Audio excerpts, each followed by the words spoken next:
Zeenat be be گزشتہ 7 سال سے ریڈیو صحافت سے وابستہ ہے۔ اس وقت وہ پشاور میں قائم پختونخوا ریڈیو سے نفسیاتی صحت پر ایک پروگرام کر رہی ہیں۔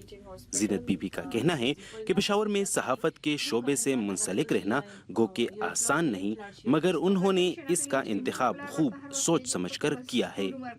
جب آپ کوریج کے لیے جاتے ہیں تو آپ کو روڈز پہ بھی جانا پڑے گا، آپ کو مختلف قسم کی اسٹرائکس وغیرہ بھی کور کرنی پڑیں گی، آپ کو کہیں پہ بم ایکسپلوژن ہوا ہے اس طرح کے ایونٹس کو بھی کور کرنا پڑتا ہے۔ تو اس میں خواتین کے لیے تھوڑا سا ایک تو ہراسمنٹ کا مسئلہ ہو جاتا ہے کہ جب وہ روڈ پہ جا رہی ہوتی ہیں کوریج کے لیے تو لوگ ان پہ مختلف قسم کے کمنٹس پاس کرتے ہیں، ان پہ ان کا مذاق اڑاتے ہیں اور مختلف قسم کے مسئلے ان کو پیش آتے ہیں۔ نادیہ خان کا تعلق وزیرستان ایجنسی سے ہے۔ وہ گزشتہ 5 سالوں سے مختلف اخبارات اور ریڈیوز میں مردوں کے ساتھ صحافتی خدمات سر انجام دے رہی ہیں۔ کئی خواتین کو شکایت ہے کہ میڈیا آرگنائزیشنز میں ان کے ساتھ ہمیشہ مساوی رویہ اختیار نہیں کیا جاتا، بلکہ انہیں مخصوص فیلڈ پر ہی کام کرنے تک محدود رکھا جاتا ہے۔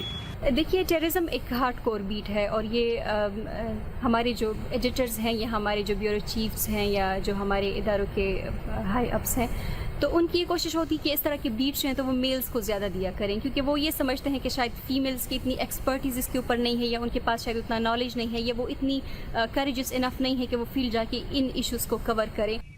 ایک اندازے کے مطابق پشاور میں قریب 25 خواتین میڈیا انڈسٹری میں کام کرتی ہیں۔ دہشت گردی سے متاثرہ شہر میں خواتین صحافیوں کو اکثر دھمکیاں بھی ملتی رہتی ہیں۔ ایک تو ان کو مختلف طریقے سے تھریٹس بھی ملتے ہیں۔ بسائڈس دس اگر ہم دیکھیں تو ڈیجیٹل سیکیورٹی کے بھی ان کے ایشوز چل رہے ہوتے ہیں، خواتین کو وہ پرابلمس بھی ہوتی ہیں، اور وار افیکٹڈ ایریا کی اگر ہم بات کریں تو وہ اور ہی زیادہ تھریٹننگ ہو جاتا ہے ایک خاتون کے لیے، کہ ایک تو وہ خاتون ہے، اوپر سے ہم ایک کنزرویٹو ایک قدامت پسند سوسائٹی میں رہتے ہیں، اس کے بعد پھر اگر ہم یہ دیکھیں کہ ساتھ میں یہاں پہ دہشت گردی بھی ہے تو وہ مسئلے ان کے لیے بہت زیادہ بڑھ جاتے ہیں۔ السلام علیکم، میں ہوں نادیہ خان۔ نادیہ خان کہتی ہیں کہ میڈیا دفاتر میں کچھ عناصر خواتین کو ہراساں بھی کرتے ہیں اور ان کے کام میں رکاوٹیں ڈالتے ہیں۔ بعض جگہوں پہ یا بعض ادارے ایسے ہیں جہاں پہ کچھ ایسے ایلیمنٹس ہیں کہ جو شاید آپ کو اتنا کمفرٹیبلی کام نہ کرنے دیں، لیکن پھر اگر دیکھیں جب آپ ایک جرنلسٹ ہوتی ہیں تو آپ آئی تھنک امپاور انف ہوتی ہیں کہ پھر آپ اس طرح کے ایشوز کو ٹیکل کر سکتے ہیں اور آپ دیکھ سکتے ہیں کہ میں کس طرح